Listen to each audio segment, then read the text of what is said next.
things, okay? And this is everything from MMA judging to the rules to the refereeing to the scorecards. I think that they should create some clear-cut criteria for it. I say 1 year of inactivity, give an interim title. Just make it a year, so then we know. I guess that would make it clearer. If there was some defined, what's the word I'm looking for? Defined parameters. Parameters. There you go. Time. If there was a timeline. If Yeah. there was a timeline of inactivity where they then had to bring in an interim title. Yeah, I like that. Of course, one year it makes it clear. So listen, if you don't fight within a year, they are going to bring in an interim title. But if you don't fight within a year and you've got no intention of fighting, then they're allowed to strip you. I mean, to be fair, they did strip Conor McGregor, as we spoke about this. That's just going to make that fight even bigger. It's going to make Conor even bigger. Well, Khabib said if he wins, Conor's going to have to get in line to fight. What does he mean by that? I guess he's going to have to earn his title shot again. Conor will, if Conor says to the UFC, strip him and give me that title right now in front of his family, the UFC will just do it. I'm sorry. There's no way Conor doesn't get what he wants. Khabib could talk all the shit he wants, but the reality is it's still the Conor show. Come on, doggy. No. It is the Conor show. For sure it is, yeah. And he's the biggest star. But that said, if Khabib is the champion, I mean, he kind of has to face Conor because he can't say he doesn't want to fight him. Otherwise, he's just going to look like a pussy. Yeah. I mean, who else would he say after he beats Ferguson? He's beaten pretty much everyone else. So there is no one else anyway, Do you believe that when Conor says that he's ready to jump in to save 223? That was bullshit. No, he was ready to jump in. No, the next one he's saying. If somebody falls out, Khabib or Ferguson. Here's the thing. Ferguson. Conor said, what was it? Ortega and Frankie. No. Was it when Brian Ortega... He would have fought Frankie if they made... Who was Frankie supposed to fight? Originally, who was it? Who was he supposed to fight? Anyway, Frankie Edgar. No, it was supposed to be Frankie Edgar versus... It's going to be a great fight. I don't know. Nobody saw Brian Ortega coming in and knocking out Frankie Edgar. I'll tell you that much. Was it Jose Aldo? No, it wasn't Jose Aldo. Max Holloway. Max Holloway, the championship. What am I talking about? Yeah. It was a title fight. Yeah, the title fight. Max Holloway got injured, and Conor said that he would step in and fight Frankie.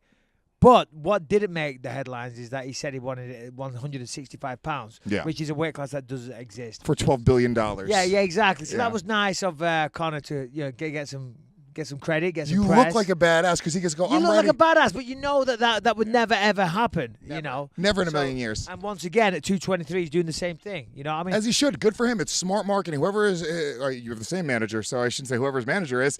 Good management right there, dude. Keep on just putting your name out there. Because what'll happen is you can say, yeah, I'll save that fight, and he's being honest because the reality is there is a price and there are parameters that they can set for him to come in and fight, but he can just set whatever those parameters are. He doesn't actually have to take the fight. He can just say it. Yeah, no, absolutely, and then everybody looks and I'll step in at 223. Why not? Yeah, exactly. You too, right? I will 100% step in. For the record, I'm available if he doesn't make it. Now we'll have to do the fight at 195 pounds, which is a weight class that doesn't exist. But just so you know, I'm here if you need me. I'll be honest, I don't think I could make 195 pounds right now if my life depended on it. I'm 225. You got a chance. There you go, cruiserweight, Michael Bisping. Yeah, we need that division. I'm telling you. Talking of which, just going back to UFC Liverpool for a second. This is a Believe You Me exclusive. Uh-oh, here we go.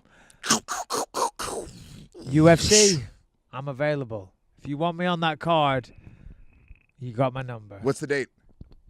May 27th. 9 weeks. Ooh, 9 weeks. That's a nice little... nice retirement fight. That's nice right Liverpool.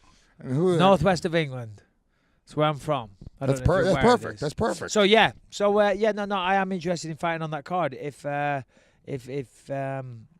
we'll see. We'll see what the UFC come up with. But I'm definitely interested. I would love to see that. For sure. And that would be my last fight, and then I could... Out of all the people that you put out there, are you most interested in Luke? Is that the one that excites you the most? Not really. I said I spoke to the UFC already. I'm playing a little game here, but I said to the UFC, throw some names my way. We'll see. So we'll see what they come back with. But yeah, I'm certainly interested. Definitely interested. So there you go. Don't want to hijack it talking about me, Lewis. No, it's lots of stuff to talk about, but I just thought I'd throw that out there. You should throw it out maybe there. Get some headlines for the Believe You Me podcast. And also for the people that talk shit, because you've been very public about not wanting to fight Vitor in your retirement fight. Yeah. I just want to address this to you motherfuckers. Because people talk shit. Yeah. Rockhold's a way tougher fight. Rashad, tougher fight. I don't want to fight Vitor Dad Bod Belfort, right? Who looks like, he should be embarrassed to have his shirt off, 100%. And then I see people saying, he doesn't want to fight him, he's turning him down. I'm not turning him down, I'm just saying that's not somebody I want to share an octagon with. Yeah. I don't really have too much, I have zero respect for the guy. Also, people saying I avoided Whittaker and Romero. I will say this once again. I accepted a fight against the winner of Whittaker and Romero. It's not my fault Whittaker injured himself and didn't want to coach the Ultimate Fighter. So, Jesus Christ, I feel like I'm repeating myself, which I have to get it through to certain people that don't listen. People have to hear a narrative like 10 or 20 times before it even sinks in. because me being a coward and ducking fights, that's the narrative they want to believe. That's what they want to hear, But the reality is, and Dana White will back me up on this, I did a deal backstage when they were supposed to, prior to them fighting, I accepted a fight with the winner. So there you go.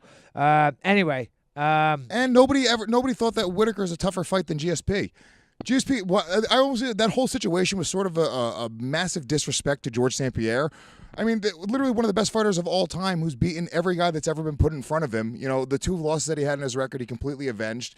So, I don't know. Anyway, so let's talk about, do you want to bring your dad in now? What time is it? Yeah, why not? We've been going for a while. We're at about 30 minutes in. Here, let's get another chair. Kim, can you help? Can you set us up another chair for Jan? Come and join us, Dad. Yeah, right in the middle. Beautiful. Here, let me set up this other mic. Is Rebecca back yet, Dad?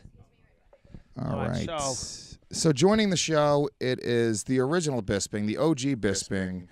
Don't be shy, Dad. Don't be nervous. No, it's impossible. Jan Bisping joins the show. What's up, brother? I'm good. You gotta hold the microphone to your mouth. I'm good. I'm pleased to be here. Yeah, very excited to have you on the show.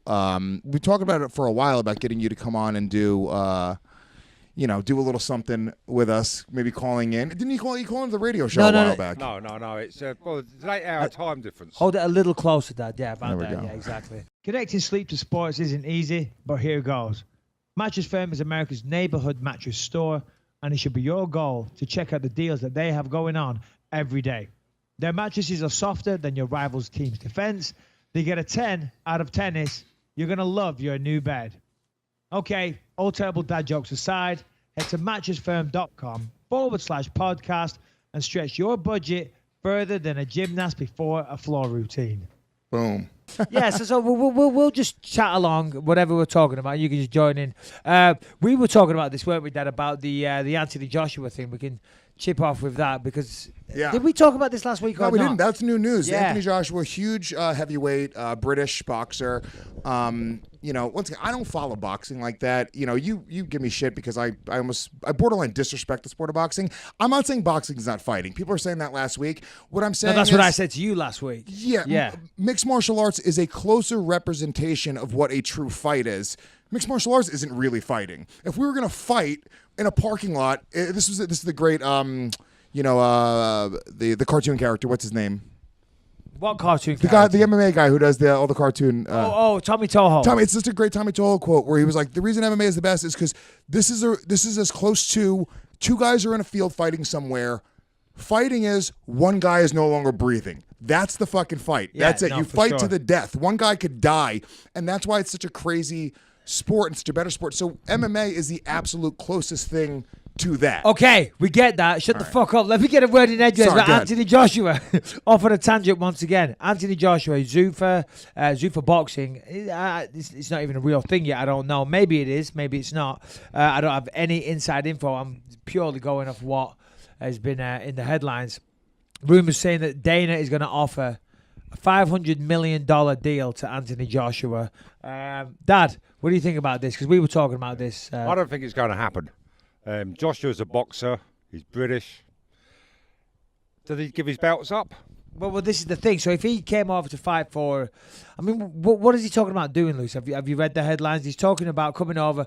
There is some interesting fights. Maybe they did Francis Ngannou, they did Stipe Miocic, all these types of people. Yeah. Right? That'd be great, but that's not boxing. And Anthony Joshua is a boxer since he was a child. He was an Olympic gold medalist. My understanding is they're offering. What's he going to do? Walk away from boxing? I think they're offering it to him to be sort of one of the faces of Zuffa boxing. That's the way that I see the deal happening. So therefore, he's going to fight other boxers. I think he'll box. I think they can do more crossover stuff, more stuff like they did with Conor versus Mayweather. They could easily set up Stipe versus Joshua under the parameters that they want to set it up. Because you got to understand, everyone's going like, "Oh my God, $500 million! This is crazy." The UFC looked at Mayweather McGregor and they said, we could have made a lot more than $500 million there if we were in charge of this. Yeah. Octagon News.